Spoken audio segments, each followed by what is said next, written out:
Dom Duarte é uma das figuras mais interessantes e mais mal conhecidas da história portuguesa.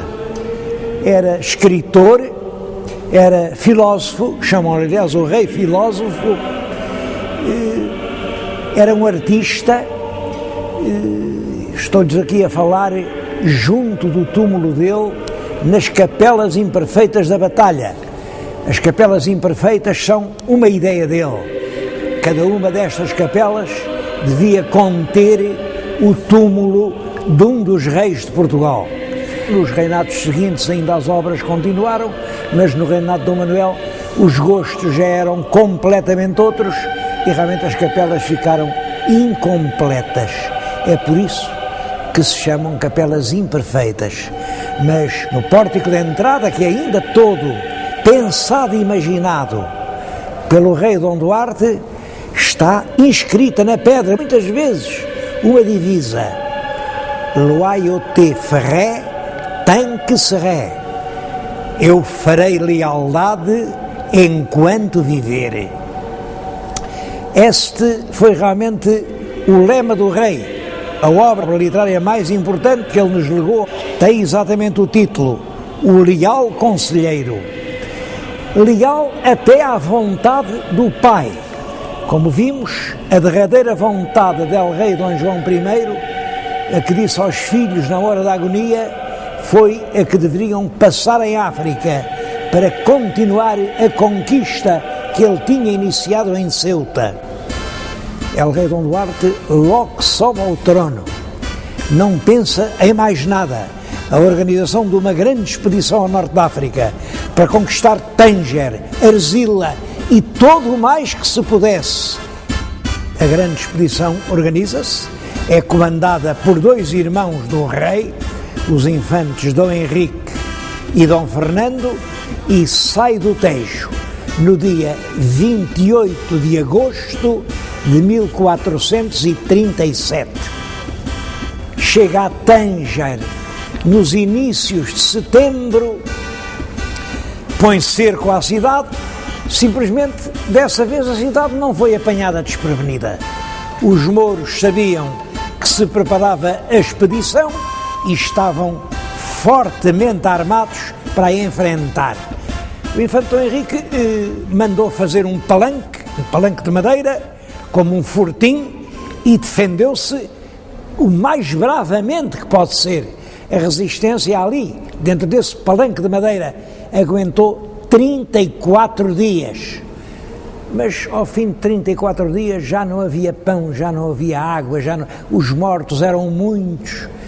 E o infante Dom Henrique não teve outra solução senão a de fazer um acordo com os mouros, seus inimigos. Os mouros deixavam-no embarcar nos navios e voltar a Portugal, mas em troca os portugueses tinham que devolver aos mouros a cidade de Ceuta, conquistada em 1415. Para garantir a palavra que o infante Dom Henrique deu, deixou lá como reféns o irmão, o infante Dom Fernando. Estas notícias chegaram a Portugal no fim do mês de outubro e o rei, quando lhe dizem tem que entregar Ceuta para salvar o irmão, diz: mas Ceuta não é minha, Ceuta é portuguesa. Quem tem que responder não sou eu, são todos os portugueses. E então reuniu cortes na vila de Leiria e a resposta foi: não, Ceuta não pode ser abandonada. Portanto, o infante Dom Fernando, irmão del rei, fica entregue à sua triste sorte e assim tratado como um escravo no mais vil dos cativeiros. Dom Fernando morreu e o rei Dom Duarte também não aguentou muito tempo. Nesse mesmo ano de 1438, ao vir das cortes de Leiria, ele morreu. Disse nessa altura: era de peste. Disseram outros: não, o rei não aguentou aquele desgosto de entregar a uma morte angustiosa o seu próprio irmão. Eu não sei a verdade, sei que o rei filósofo morreu depois de apenas 6 anos de um atribulado reinado. E sucedeu-lhe no trono o filho mais velho, Dom Afonso, que tinha apenas 6 anos de idade.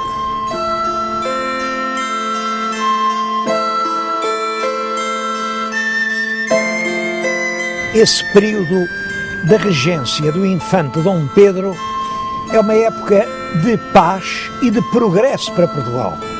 Estou a falar-lhes nisto em Coimbra, diante do Paço Real, paço que ele habitava, porque ele era Duque de Coimbra e fazia aqui, de certo modo, a sede do seu poder. Foi, por exemplo, aqui que ele reuniu as armas que tinha adquirido para uma guerra que não chegou a haver, mas ele manteve as armas aqui neste palácio. É ele quem manda organizar as ordenações afonsinas. As ordenações eram compilações de leis.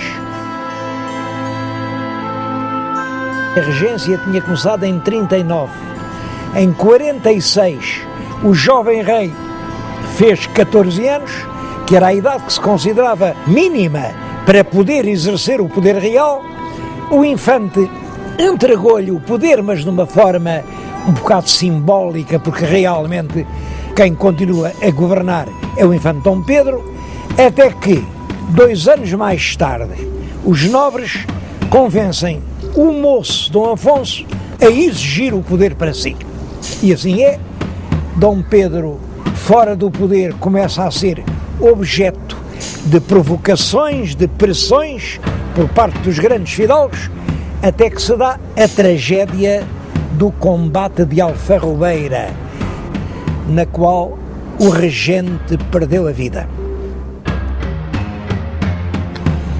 A época do rei Dom Afonso V ocupa todo o terceiro quartel do século XV. Essa época coincide com o fim da Idade Média na Europa e com o princípio da Idade Moderna. Os historiadores românticos gostavam muito de apresentar uma data, 1453. Essa data é realmente importante porque nesse ano os turcos conseguiram dominar a cidade de Constantinopla, a capital do Império Romano do Oriente. Esse feito comoveu profundamente toda a Europa cristã e, é claro, o Papa fazia grandes apelos a todos os reis cristãos. É preciso combater o turco, é preciso lutar contra os inimigos da cristandade. O jovem Dom Afonso V foi dos reis que mais ouvidos deram aos apelos do Papa e resolveu dedicar uma grande parte do seu reinado à conquista do império em África. Ele realmente conquistou a cidade de Alcácer Seguer, depois fez 2 tentativas fracassadas para conquistar Arzila. Arzila era a chave para ocupar Tânger, para vingar a morte do infante Dom Fernando. À terceira, conseguimos realmente ocupar a cidade de Arzila, embora com um pesado preço de sangue, e quando os portugueses tomaram Arzila, os mouros saíram de Tânger, porque realmente defender Tânger já sem Arzila era impossível. É assim que o rei muda o seu título, ele até aí era rei de Portugal, e Dom Afonso V passa a chamar-se rei de Portugal e dos Algarves, da Aquém e da Além-Mar. Mas é também no tempo de Dom Afonso V que se inicia a grande gesta nacional dos descobrimentos. Essa gesta está ligada a um nome, o nome do infante Dom Henrique, que era tio de Dom Afonso V. Eu vim falar-lhes nele aqui em Sagres. O que estão a ver é o promontório de Sagres. Mais longe fica ao cabo de São Vicente, e é aqui, nesta penedia, nesta falésia mística, que o infante Dom Henrique mandou construir a Vila do Infante. Eu devo dizer que hoje não sei ao certo onde seria a Vila do Infante. O que é certo é que ele viveu aqui no Algarve, esteve aqui em Sagres, e foi a partir daqui que ele dirigiu a Empresa Nacional dos Descobrimentos. Os escritores do século XIX criaram à volta disso uma verdadeira lenda mística. O infante aqui, nesta penedia, a olhar ao longe o mar, com os seus grandes sonhos de império. Outros inventaram a Escola de Sagres. Bem, não há nenhuma Escola de Sagres. O infante nunca deve ter perdido tempo aqui nesta penedia. O infante era um homem realista, era um homem que sabia bem o que queria. Por reação a essa lenda romântica, vários historiadores do século XX tentaram diminuir o papel do infante Dom Henrique na obra coletiva dos descobrimentos. Bom, e disseram, não foi só o Dom Henrique, também foi o Dom Pedro. É verdade, é verdade. E o infante Dom Henrique já continuava uma obra vinda de trás, porque já no tempo do Afonso IV a gente foi até aos Canárias, tudo isso é verdade. Mas também é verdade que esses historiadores estavam ao sabor de um vento que soprava no seu tempo, que era desfazer os heróis. Eles tentavam apagar a lenda de heroísmo que fez do infante Dom Henrique o príncipe do mar, o infante de Sagres, o homem dos descobrimentos. Inicialmente a sua grande preocupação eram as Ilhas Canárias, porque as Canárias deviam ser portuguesas, porque já dizia o Dom Afonso IV que o primeiro rei cristão que mandou para lá uma armada foi o rei de Portugal, foi ele, Dom Afonso IV. Bom, a verdade é que o Papa deu as Canárias a um príncipe espanhol. Por isso, o infante Dom Henrique fez várias expedições para que as Canárias fossem portuguesas. E é num desses regressos de uma expedição às Canárias que o infante Dom Henrique manda ocupar umas ilhas que se viam ao longe, umas ilhas que já vinham em mapas antigos dos italianos, é a Madeira e Porto Santo. É importante que o grande colonizador da Madeira é o Zarco. O Zarco era um escudeiro do infante Dom Henrique, portanto, um criado da casa do infante Dom Henrique. E a Madeira revelou-se rapidamente uma grande fonte de riqueza.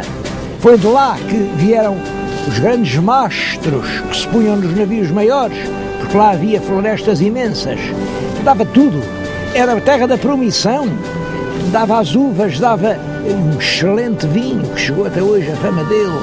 É depois da Madeira que o infante Dom Henrique manda ocupar umas outras ilhas azuis que se iam no horizonte, e assim começa a ocupação portuguesa dos Açores, também com o escudeiro do infante Dom Henrique, que é o primeiro a ocupar a ilha de Santa Maria e a seguir a ilha de São Miguel. Depois o infante toma a peito descobrir todo o litoral africano. A primeira grande viagem é a de Gilianes, em 1437. É ele quem ultrapassa pela primeira vez o Cabo do Bujador.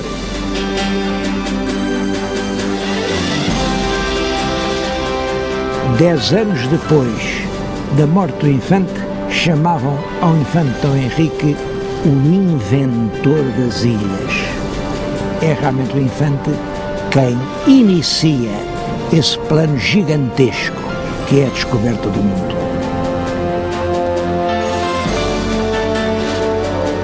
Em Espanha morreu o rei Henrique IV e, naturalmente, o trono ficou para a descendente, que era uma filha de 12 anos, Dona Joana. Houve, em todo caso, um grande partido que entendia que quem devia suceder ao rei, que era um fraco rei, devia ser a irmã, a princesa Isabel, que tinha um casamento já aprazado com o rei do Aragão, Fernando de Aragão. Portanto, se fosse Isabel que sucedesse no trono, teríamos a união das coroas de Aragão e Castela. Era a unidade ibérica. Uma grande parte da Espanha apoiava, por isso, a pretensão de Isabel ao trono de Castela. Bom, e até inventaram uma história, diz que a rainha Dona Joana não era filha do rei, porque a mãe da rainha, que era uma princesa portuguesa, era muito liberal, tinha concedido muitos favores lá um tal Dom Beltrão de la Cueva, e portanto chamavam à princesinha, por escárnio e desprezo, a Beltraneja. Ora bem, quando o rei Henrique IV morreu, deixou no testamento que a filha herdaria o trono, mas devia casar com o rei de Portugal, Dom Afonso V, que era tio dela. O rei de Portugal aceitou, quis ser rei de Castela, reuniu tropas para entrar em Castela, mas a aventura militar portuguesa foi mal sucedida. E numa batalha, a Batalha de Toro, em 1476, as esperanças portuguesas ficaram definitivamente perdidas. O nosso rei ainda foi tentar pedir a ajuda do rei de França, mas o Luís XI não lhe deu ajuda nenhuma e o nosso rei, amargurado, resolveu ir acabar os seus dias na Terra Santa. Mete-se a caminho e mandou uma carta para Portugal, para o Dom João II, que entretanto estava aqui, encarregado do governo, dizendo-lhe que ele ia para a Terra Santa e que Dom João II deveria subir ao trono e assumir o governo do país. Dom João II, logo que recebeu a carta, estava aqui em Santarém, eu estou-lhes a falar em Santarém, diante da igreja de São Francisco. Ora, é exatamente aqui neste terreiro que Dom João manda armar um grande palco e faz a cerimónia da sua coroação, da sua aclamação como rei de Portugal. Ele precipitou-se porque o rei de França, que se considerava responsável por aquele seu hóspede real, mandou-o pôr no navio e ele desembarcou em Portugal. É claro que a partir daí Dom Afonso V é apenas uma sombra. Quem efetivamente governa o país é o filho, que ficou na história com o nome de Príncipe Perfeito.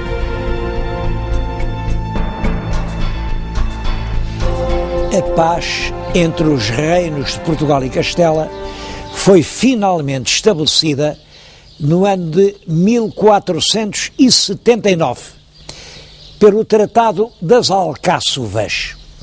Dá-se-lhe esse nome porque o acordo foi assinado num velho Palácio Real do Alentejo, o Paço Real das Alcáçovas. O que é realmente importante neste tratado não é a simples paz, é que, ao mesmo tempo, delimitou-se a zona de influência marítima entre os reinos de Portugal e de Castela. E delimitou-se desta forma. Pensa-se numa paralela, a paralela que passa na altura das Ilhas Canárias. Ora bem, Canárias abaixo, o direito de descoberta é de Portugal. Canárias arriba, o direito de descoberta pertence a Castela.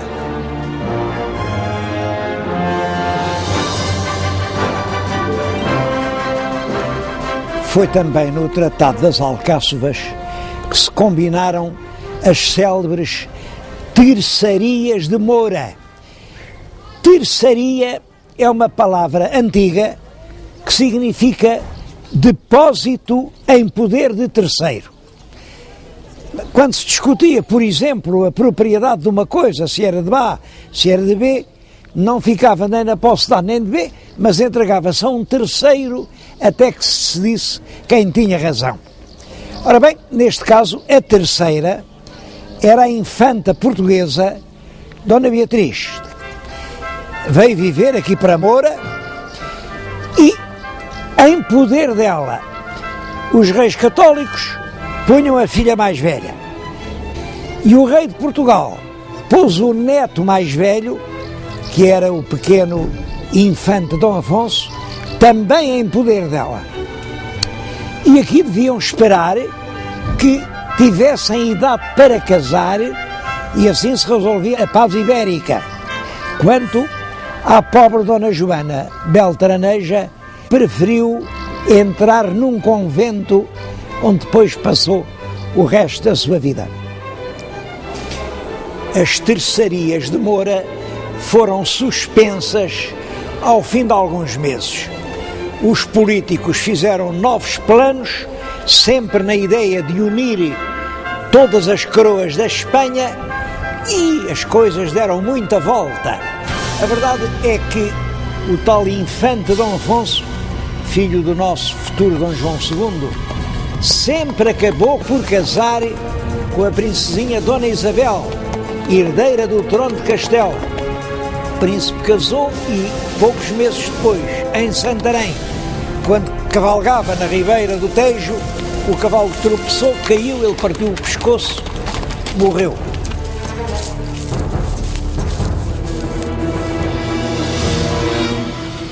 A viúva, que era muito jovem, veio a casar ainda com o nosso rei Dom Manuel.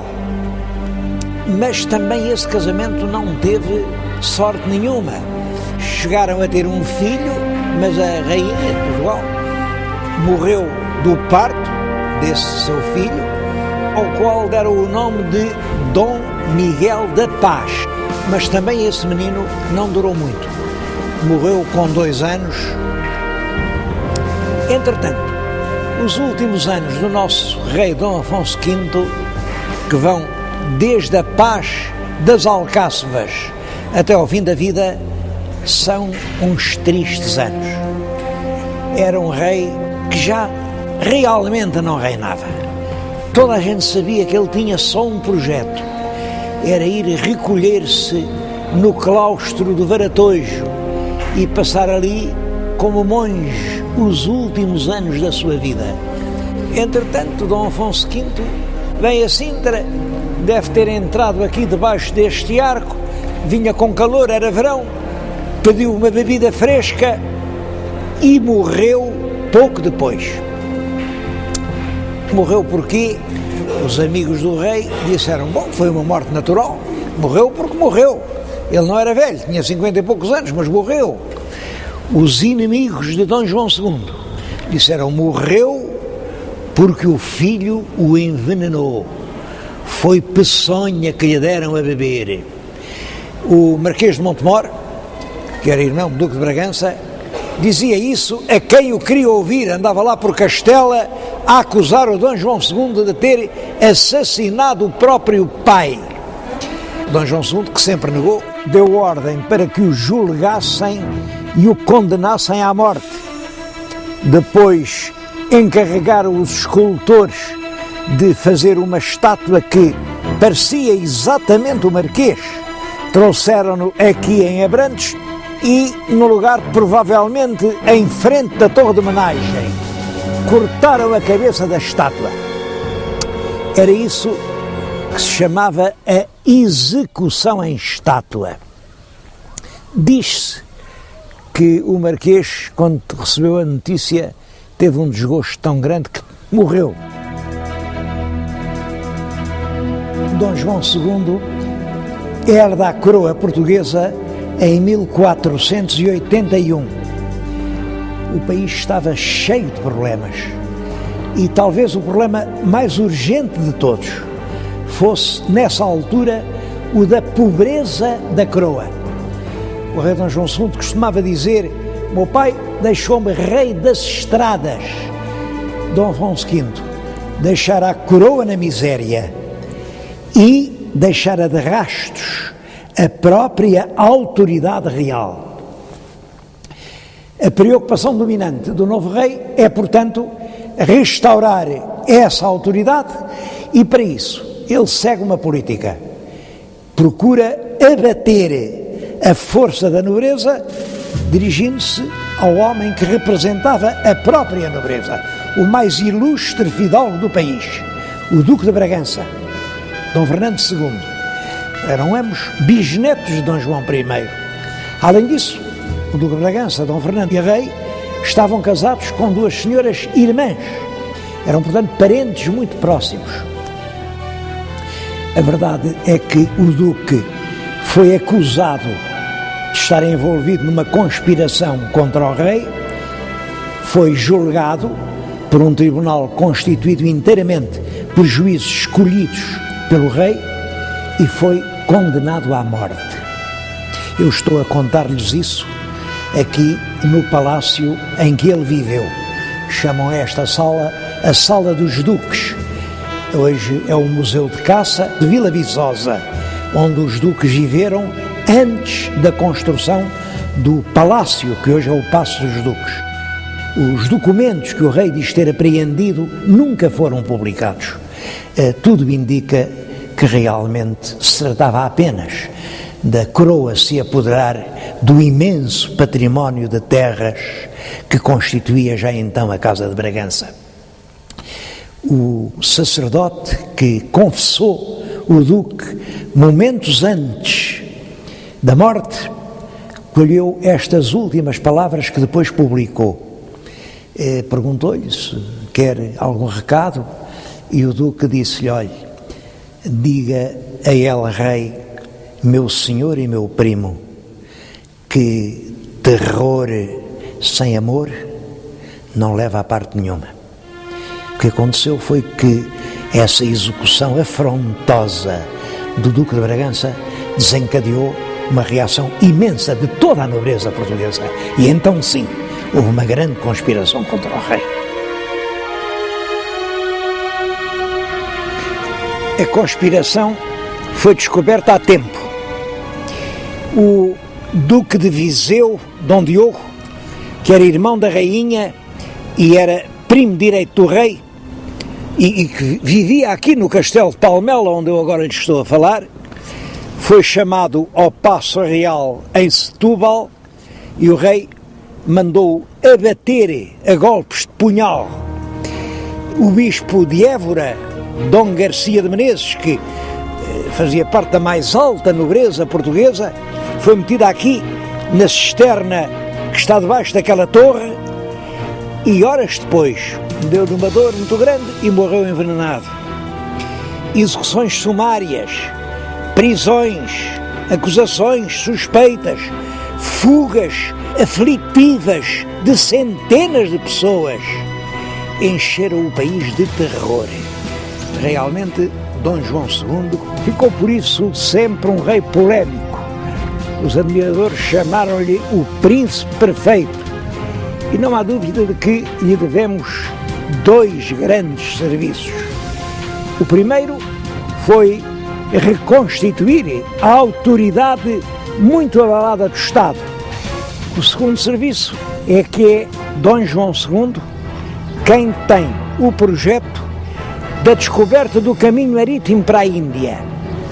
Como sabem, o problema era este. A Índia era a região produtora das especiarias.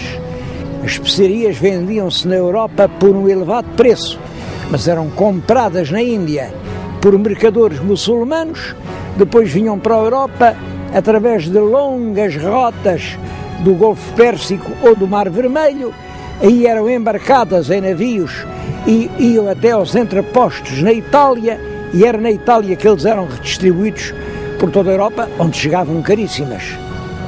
Ora, se fosse possível comprar na Índia e desembarcá-las em Lisboa, no Terreiro do Paço, nós ficaríamos nas mãos com o melhor negócio do século. 3 grandes viagens prepararam o descobrimento do caminho marítimo para a Índia. A primeira é a viagem de Diogo Cão. Eu estou a falar-lhes precisamente junto de um dos mais comoventes documentos que se guardam nos museus portugueses. É um padrão que o navegador Diogo Cão escudeiro da casa do rei Dom João II, mandou colocar no Cabo de Santo Agostinho, quando ia ao longo da África à procura de um caminho marítimo para a Índia. Cravou este padrão que nas faces de uma e de outra tem uma legenda que diz o seguinte: era da criação do mundo de 6.681, ano do nascimento de Nosso Senhor Jesus Cristo, de 1482. O muito alto, muito excelente e poderoso príncipe Dom João II de Portugal mandou descobrir esta terra e pôr estes padrões por Diogo Cão, escudeiro de sua casa. É impressionante esta ideia de marcar ali na pedra não só o ano de Cristo, que era 1482, mas também o ano da história do mundo, que nessa altura se acreditava que o mundo tinha sido criado há 6.681 anos. Ora bem, a colocação destes padrões e a descoberta do mundo novo representava uma mudança na história do mundo. A segunda grande viagem é a viagem por terra que Afonso de Paiva e Pedro de Covilhã fazem até à Índia para se certificar do comércio, das realidades. E a terceira viagem é em 1488, Bartolomeu Dias consegue dobrar o Cabo da Boa Esperança. Isto significa, ele descobre a passagem do Oceano Atlântico para o Oceano Índico. Se fosse possível navegar do Atlântico para o Índico, então sim, era possível ir de navio desde o Tejo aos portos da Índia, onde se criava e vendia a especiaria preciosa. O rei Dom João II, a partir do regresso de Bartolomeu Dias, ficou a saber que podia navegar até à Índia. E aqui é um dos enigmas da história portuguesa. Se ele sabia o caminho, porque é que não mandou logo os seus navios até à Índia? Bom, ele era um fino diplomata e tinha grandes razões para proceder assim. É possível que o casamento do príncipe português com a herdeira do trono castelhano, se não tivesse podido se fazer, se os reis católicos soubessem que afinal a coroa de Portugal estava de posse do grande negócio do século, do monopólio das especiarias da Índia. É possível que fosse isso. De qualquer maneira, a verdade é esta: Dom João II já sabe que pode navegar até a Índia, mas não mandou expedição alguma. E é no tempo que entretanto passa que se dá o episódio de Colombo. Cristóvão Colombo era um genovês que vivia em Portugal, certamente tinha conhecimento desse projeto dos reis portugueses de fazerem a ligação direta entre a Europa e a Ásia, e como isso ainda não tinha sido descoberto, julgava ele, apresenta um projeto novo a El Rei Dom João II. O projeto aparentemente é muito simples. Se o mundo é redondo, para ir à Índia, tanto se pode navegar para o Oriente, no sentido de nascer do Sol, como para o Ocidente, porque numa esfera todos os caminhos vão dar ao mesmo ponto. E ele propõe sair de Lisboa, navegar sempre para o Ocidente, no sentido do Sol, e assim acabará chegando à Índia. O nosso rei Dom João II viu o projeto, mandou-o estudar pelos seus cosmógrafos e rejeitou. Disse: não, o seu projeto não nos interessa. Cristóvão Colombo vai para a Espanha e oferece esse mesmo projeto aos reis católicos. E os reis católicos aceitaram o projeto. Realmente deram-lhe navios, deram-lhe uma tripulação, navega sempre no sentido do sol e acaba por chegar a umas terras que não estavam nos mapas e que ele pensa que são as ilhas japonesas. Dali à Índia não é longe e, portanto, acredita que realmente descobriu as Índias, e é essa notícia que manda para a Espanha. Colombo, depois da descoberta lá das suas Índias, não volta à corte dos reis católicos, volta à corte de Dom João II e vai dizer-lhe: eu já descobri a Índia. Bom, e a verdade é que ele faz-se acompanhar por os indígenas de uma cor parda e tem o cabelo liso. O cabelo não é encarapinhado como eram todos os nativos que o rei Dom João II conhecia. E pensou o diabo, se calhar estes são mesmo da Índia. E disse ao Cristóvão Colombo: bom, mas essas ilhas que acabas de descobrir são da coroa de Portugal, porque nós temos um tratado com Castela, que é o Tratado das Alcáçovas, que diz que tudo o que ficar para baixo do paralelo das Canárias pertence à coroa de Portugal.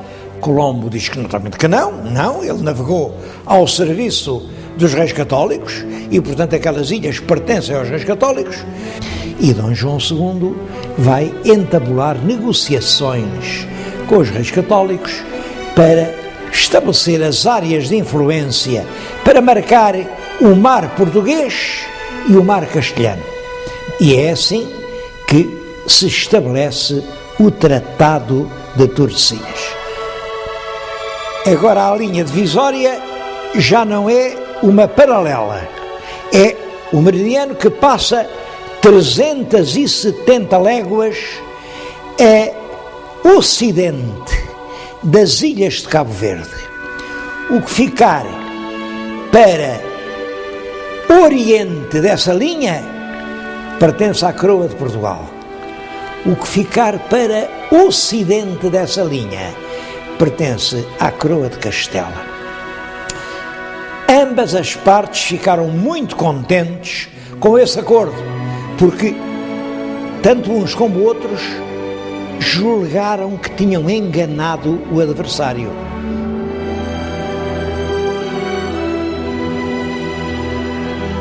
As classes populares tinham dado um grande apoio a Dom João II e era realmente neles que o rei se apoiava.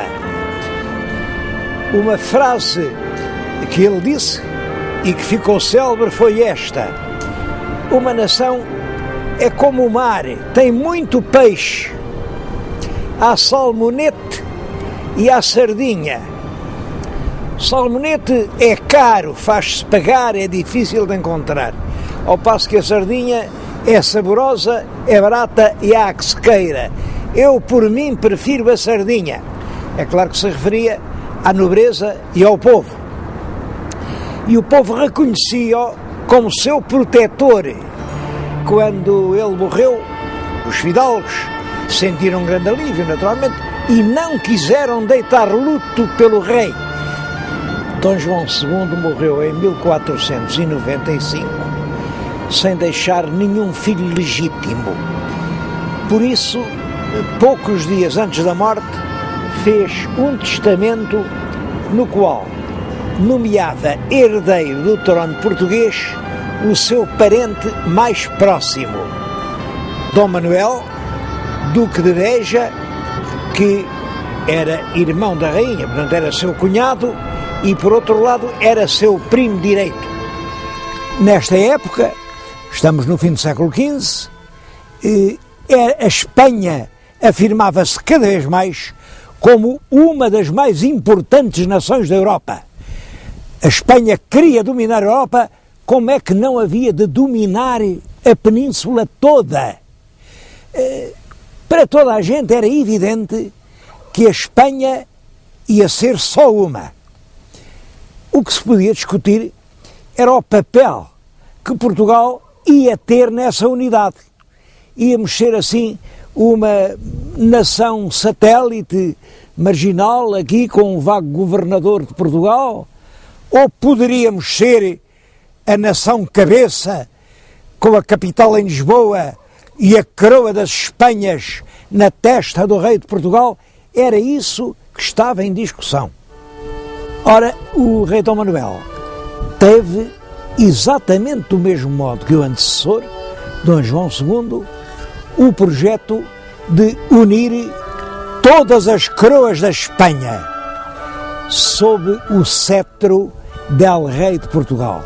E foi para isso que ele casou com uma filha dos reis católicos que podia vir a ser rainha de Espanha. Mas esse casamento teve um preço odioso. É que os reis católicos tinham como projeto prioritário a unidade da Espanha, mas uma unidade sob todos os aspectos. E foi por isso que eles, no dia 30 de abril do ano de 1492, mandaram arautos a todas as cidades da Espanha a proclamar que todos os judeus ou se convertiam, ou saíam, ou morriam.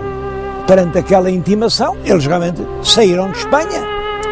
Devo dizer que os judeus em Espanha eram, nessa altura, centenas de milhares. Foram muitos desses que se vieram fixar aqui. Eram mercadores, eram juristas, eram matemáticos, eram astrónomos, eram médicos, eram professores, eram pilotos do mar alto. De certo modo, eram eles os quadros mentais do país. Eram eles quem geriam os grandes negócios. Portanto, a economia do país estava nas mãos deles. É muito possível que os reis católicos tenham compreendido o perigo que resultava desse verdadeiro êxodo de quadros. A verdade é que se o rei Dom Manuel casava com a possível herdeira dos tronos de Espanha, Dom Manuel vinha a ser rei de Espanha. E então os judeus tinham sido expulsos de Espanha, mas estavam aqui no Reino Unido, era como se ficassem lá dentro. Bom, seja como for, uma coisa é certa. Os reis católicos, para o nosso Dom Manuel poder casar com a filha, impuseram uma condição. Antes de casar, tinha de expulsar todos os judeus de Portugal.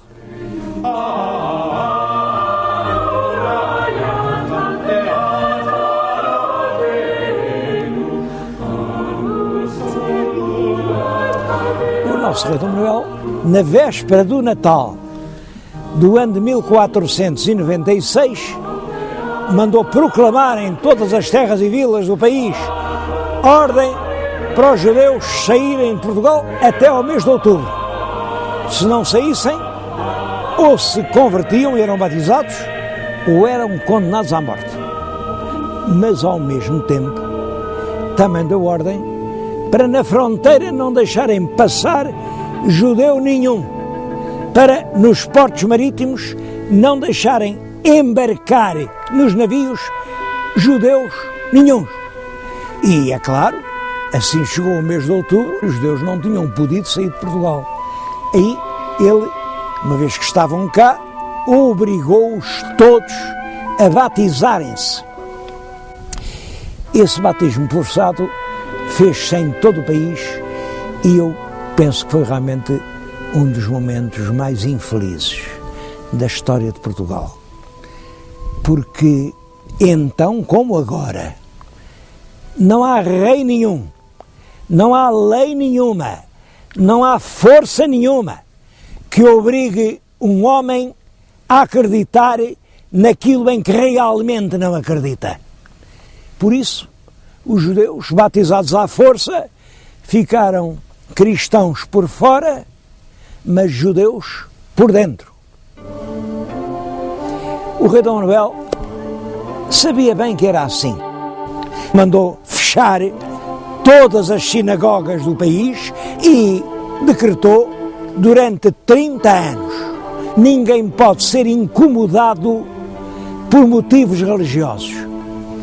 Acreditava ele que 30 anos depois já ninguém se lembrava sequer que tinha sido judeu. Enganou-se, porque as sinagogas fecharam, mas as mães continuaram a ensinar aos filhos a única verdade em que elas acreditavam. 30 anos depois, milhares de portugueses acreditavam que o Messias ainda está para vir ao mundo, que a lei nova é uma impostura e que a verdade verdadeira é a que a lei velha nos ensina.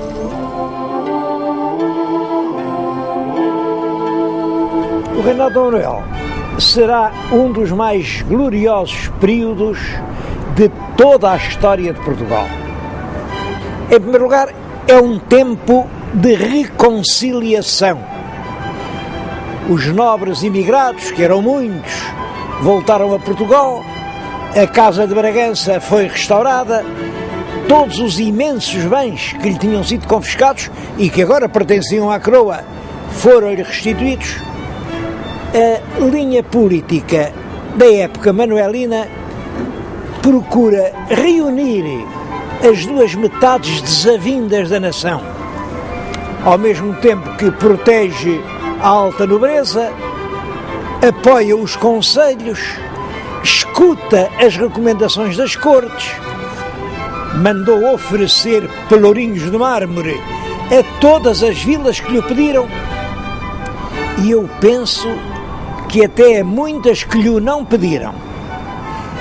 Usou todos os processos de atrair a si a simpatia das classes populares. São também de seu tempo as grandes reformas que introduziram a ordem e a legalidade na administração pública. Primeiro, a reforma da Fazenda, que veio regularizar e tornar mais eficaz a cobrança dos impostos. Depois, a reforma dos pesos e medidas fez que em todo o nosso país as medidas, quer de capacidade, quer de comprimento, fossem iguais. A reforma dos forais, que com o hábil pretexto de que os forais eram muito antigos, estavam já muito velhos e rotos e não se podiam ler, ele ofereceu forais novos, que eram muito bonitos, tinham belas iluminuras, mas que realmente cerceavam as liberdades locais e normalizavam a administração. As ordenações manuelinas foram publicadas em 1514 e que são o primeiro conjunto sistemático, metódico de legislação portuguesa. A atividade cultural foi também intensa. Construíram-se por todo o país monumentos, alguns dos quais de uma extrema importância, como por exemplo esta Torre de Belém, e que representa uma espécie de proclamação triunfal. Isto exprime toda a glória do rei por ter conseguido chegar à Índia. Ou ali o Mosteiro dos Jerónimos, em cujo portal está a estátua do próprio rei Dom Manuel e também a da rainha. Ou o claustro manuelino da Batalha, a matriz de Vila do Conde. Aliás, por todo o país, rara é a vila onde não se encontra uma presença manuelina. Nas letras avultam grandes nomes, o maior de todos é claro que é Gil Vicente, mas grandes cronistas como Garcia de Rezende, ou grandes poetas como Bernardino Ribeiro, como Sá de Miranda. Mas é claro que o facto mais notável de todo o reinado, mais notável pelas consequências que veio a ter na história portuguesa das décadas seguintes, foi a descoberta do caminho marítimo para a Índia. Assim, pelos fins do verão do ano de 1499, entrou no Tejo o que restava da frota de Vasco da Gama, que tinha partido 2 anos antes. Os navios vinham carregados de especiarias e, sobretudo, traziam uma surpresa que se fez estremecer as bolsas de toda a Europa. Afinal, era possível carregar diretamente nos portos da Índia os navios e descarregá-los aqui nos portos das cidades europeias. Claro que o rei não perde tempo.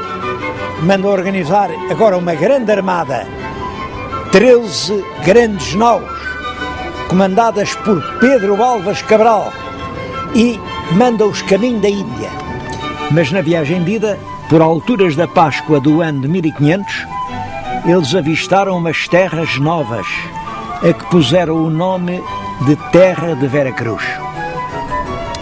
Um escriturário que ia a bordo de um dos navios, que era Pero Vaz de Caminha, registou com muitos pormenores todos os acontecimentos dos primeiros contactos entre os navegadores portugueses e os selvícolas que encontraram na selva brasileira. Esse documento é uma das obras-primas da nossa literatura de viagens e já com toda a razão se lhe chamou a certidão do nascimento do Brasil. Essas novas terras a ocidente desenvolveram-se rapidamente com a ação dos portugueses. A colonização sistemática e oficial ordenada pelo rei só começa, todavia, em 1530, com a fundação da cidade de São Vicente e a instalação do primeiro engenho de açúcar. É certo que, passados mais de 20 anos, um outro grande navegador português, Fernão de Magalhães, tentou encontrar uma outra rota para chegar da Europa à Ásia. Era a rota do Estreito de Magalhães.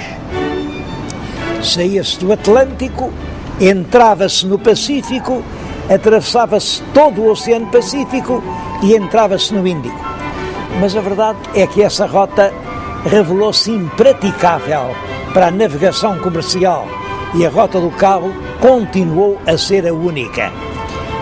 O comércio das especiarias orientais ficou assim nas mãos dos portugueses e a cidade de Lisboa tornou-se um importante centro de comércio marítimo. Deixou de ser uma pequena cidade quase ignorada na Europa para ser realmente uma grande cidade europeia. E a partir dos portos indianos, os portugueses expandiram-se numa imensa zona no Oceano Índico e no Oceano Pacífico. Missionários e mercadores portugueses penetraram na China e, depois de várias tentativas, em 1557, o mandarim de Cantão autorizou-os a instalarem-se definitivamente na cidade de Macau, cidade que veio a ser, até ao princípio do século XIX, o principal e quase único entreposto que ligava a China à Europa.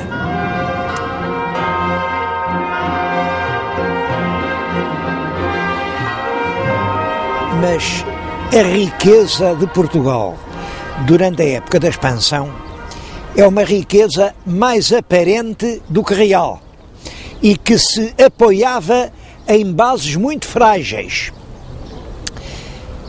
Realmente nós trazíamos da Índia, onde comprávamos barato, as especiarias e podíamos vendê-las na Europa. Bom, mas na Índia tínhamos de as pagar o dinheiro, e nunca tivemos muito dinheiro, ou sobretudo com produtos que faziam falta na Índia, mas que nós também não tínhamos, que era o cobre, a prata, o coral, o chumbo, alguns tecidos preciosos E tudo isso nós tínhamos que o comprar no estrangeiro. Comprávamos geralmente a crédito e pagávamos um juro que excedia os 25% ao ano. Esse dinheiro era obtido dentro do reino por empréstimos. Esses empréstimos eram titulados pelos famosos padrões de juro. Isto significa que os produtos com os quais nós comprávamos as especiarias nos ficavam tão caros que as especiarias acabavam por não dar lucro. É que para podermos fazer o nosso negócio, tínhamos que assegurar o domínio militar das regiões. É assim que começa a ideia do Império Português no Oriente. Mas além das despesas da Índia, havia muitas outras. Era preciso sustentar os milhares de homens que estavam nas praças do norte da África e para quem era preciso mandar tudo. Era preciso pagar ao pessoal em serviço na corte. A corte que tinha tido 200 servidores na época de Dom João II e 4.000 na época de Dom Manuel. E toda essa gente vivia à custa do que o rei lhes dava.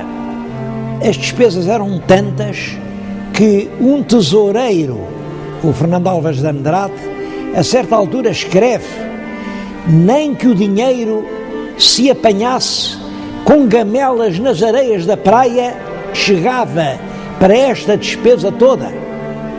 É claro que isto originou um déficit profundo, e isso não é alheio às diligências que o governo português faz para que concedam a Portugal uma Inquisição que inicialmente visava um objetivo: era o confisco das fortunas dos judeus entre os anos de 1536, é o ano em que a bula da Inquisição é concedida, e o ano de 1684 é o ano que eu escolhi, mas que não marca o fim da Inquisição, mas só neste período foram instaurados 20.000 processos pelo Santo Ofício. Em consequência, foram queimados nas fogueiras 1.377 pessoas. Muitas outras foram condenadas. Ora, como calculam, não há ninguém que goste de ser queimado.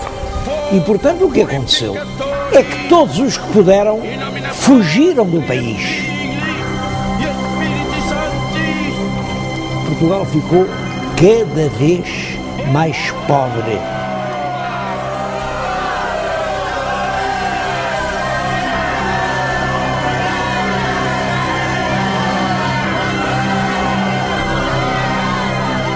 E é em plena crise que morre o rei Dom Manuel, que lhe sucede no trono o filho mais velho, que é o rei Dom João III, e como o rei Dom João III, à data da morte, não tem nenhum filho, quem lhe vem a suceder no trono é um neto que, quando herda a coroa portuguesa, tem apenas 3 anos de idade. Por isso, o poder é exercido primeiro pela rainha-avó, Dona Catarina, depois por um tio-avô, o cardeal-rei Dom Henrique, até que o jovem, o pequenino príncipe, Dom Sebastião, atinge a idade de 14 anos e começa a reinar em 1568. Devo dizer que é um reinado que dura apenas 10 anos. El Rei Dom Sebastião foi rei a sério, desde os 14 até aos 24 anos, porque em 1578 ele realiza o grande projeto da sua vida, uma expedição militar em que empenhou todos os recursos do país, vai até ao norte da África e tenta recuperar para a cristandade o Império Marroquino.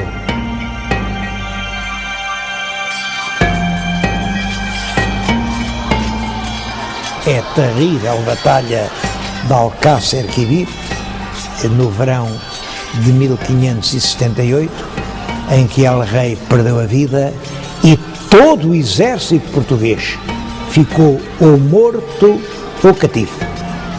Houve só 4 fugitivos que se salvaram desse destino.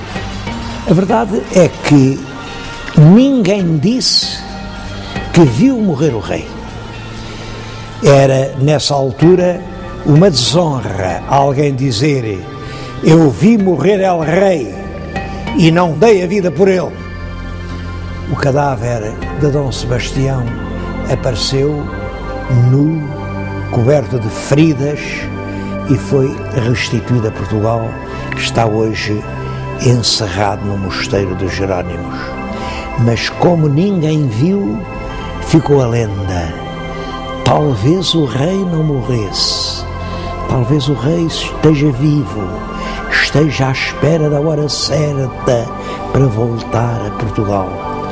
É assim que nasce a lenda sebastianista.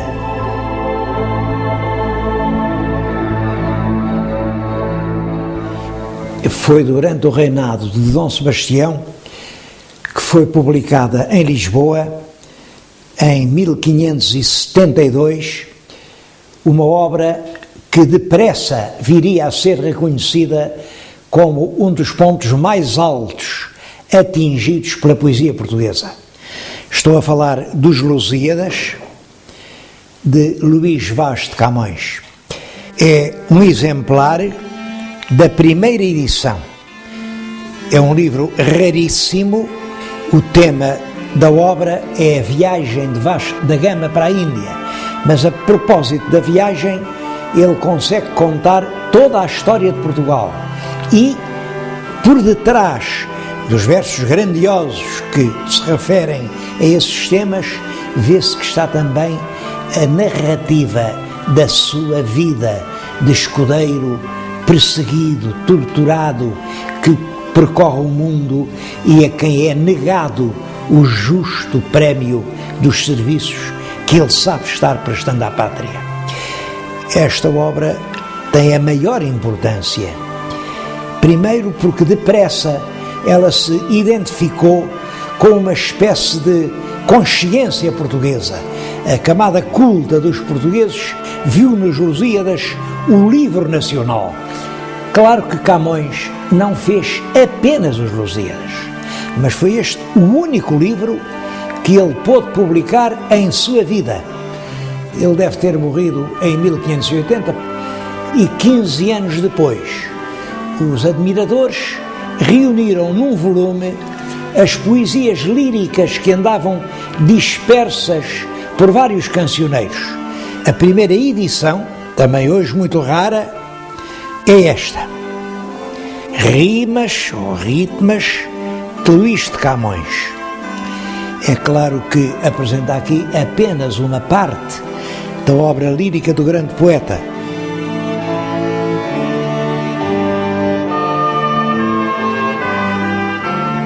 O rei Dom Sebastião morreu solteiro e sem filhos. Ele também não tinha irmãos e por isso a herança da coroa vem a recair no cardeal infante Dom Henrique.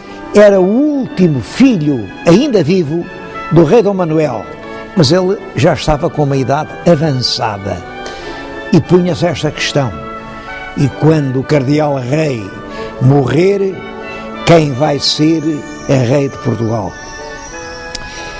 Dom Henrique resolve reunir cortes em Almeirim para resolver essa questão que preocupava todos os portugueses. Claro que quem teria direito ao trono seria um neto do rei Dom Manuel. E Dom Manuel tinha vários netos vivos, mas os 3 cuja candidatura era mais séria eram Filipe II, que era rei de Espanha, mas era herdeiro por via feminina. A duquesa de Bragança, Dona Catarina, portanto herdeira por via masculina. E era Dom António, prior do Crato. Esse era varão e era filho do infante, simplesmente dizia-se que não era filho legítimo. Quase toda a nobreza, sem exceções, defendia a candidatura de Filipe II, porque o país estava realmente necessitado de auxílio. O povo entendia que entregar a coroa portuguesa ao monarca estrangeiro era abdicar da nossa independência. Por isso, apoiou a causa do Dom António Prior do Crato. Chegou mesmo a aclamá-lo rei em Santarém e trazê-lo até Lisboa. Foi um reinado efêmero, porque, entretanto, morreu o cardeal Dom Henrique, sem nada ficar assente, mas ele nomeou uns defendidores para dizerem quem teria mais direito à sucessão real. E os defendidores pronunciaram-se a favor de Filipe II, rei de Espanha. Filipe manda o seu exército, comandado pelo Duque de Alba, entrar em Portugal, e ele entrou sem dificuldade em Lisboa. E é assim que começa a terceira dinastia. Chama-lhe dinastia filipina, porque os três reis que a constituíram, Filipe II, Filipe III, Filipe IV, todos eles chamavam Filipes.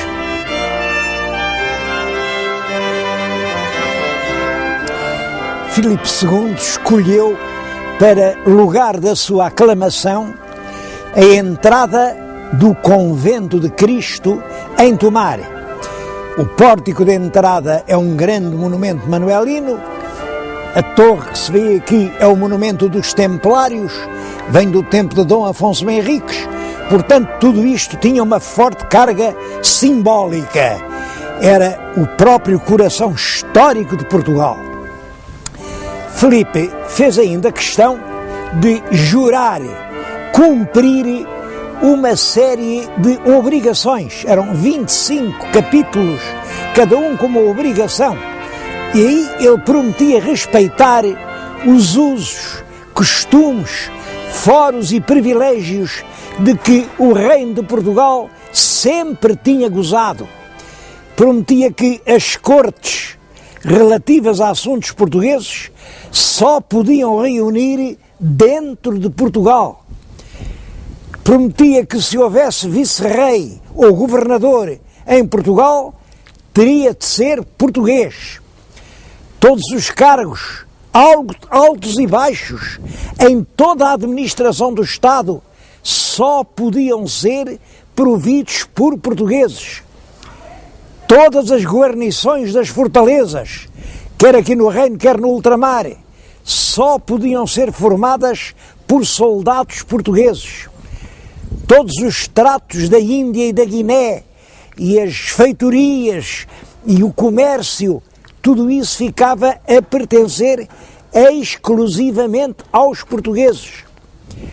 Na moeda, os cunhos e armas seriam apenas os de Portugal, sem qualquer outra mistura. Todos os documentos relativos à administração de Portugal tinham que ser escritos em língua portuguesa. Por isso, em vez de se dizer que perdemos a independência, é mais exato dizer que eram dois reinos com um só rei. Realmente, numa Lisboa sem rei, sem corte, muitos nobres vão viver para a província. E da província eles assumem a administração das suas propriedades, agora ajudados por feitores e caseiros. Bom, uma outra grande parte da propriedade pertencia ao clero e às ordens religiosas. Juntam-se outros fatores de depressão. Por um lado, é a perseguição constante que durante esse período a Inquisição faz às pessoas que eram acusadas de criptojudaísmo, isto é, que diziam que continuavam a ser judeus. Isso provoca a saída do país de muitos milhares de pessoas. Também por essa altura é a colonização e a exploração económica do Brasil que entra num grande ritmo, e isso atrai gente de todas as províncias do reino. Pode-se dizer que o reino quase se despovoou. Mas a consequência mais grave do domínio filipino foi que nós perdemos a nossa tradicional posição de neutralidade europeia. Nos conflitos europeus, esses conflitos eram fundamentalmente entre a Casa da Áustria e a Casa da França. E Portugal, entre as duas, permanecia neutro. Mas agora nós éramos um dos vários Estados da Casa da Áustria. E, portanto, isso atraiu-nos a inimizade e os ataques de todos os inimigos dos Áustrias, que eram a Inglaterra, que eram os Países Baixos, aos ataques franceses ao Brasil. Os ingleses na Índia ocupam-se das nossas possessões e isso teve consequências muito negativas para o comércio português.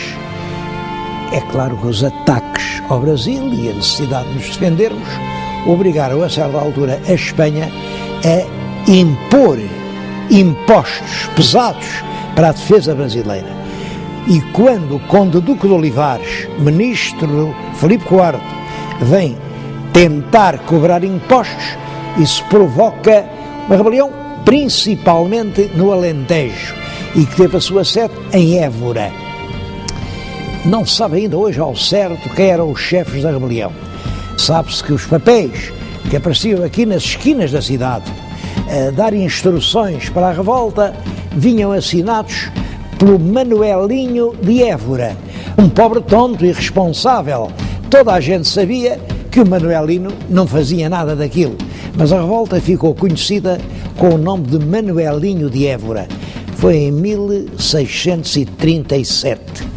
Os Filipos, com alguma dificuldade, isso ainda demorou algum tempo, conseguiram debelar a revolta popular e os nobres mantiveram-se sempre à margem.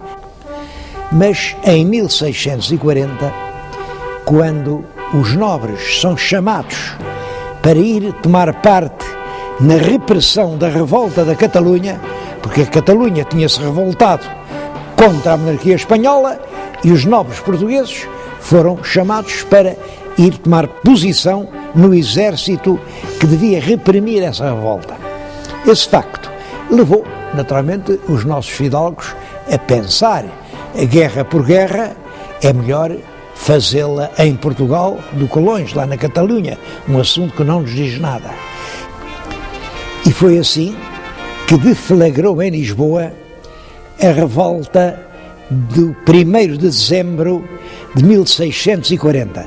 Como sabem, chama-se a essa revolta a Restauração. Os nobres conjurados tinham ido a Vila Viçosa e tinham convencido o Duque de Bragança, Dom João, a aceitar a coroa portuguesa. Dom João era o neto daquela Dona Catarina que, em 1580, se tinha apresentado como pretendente à coroa portuguesa.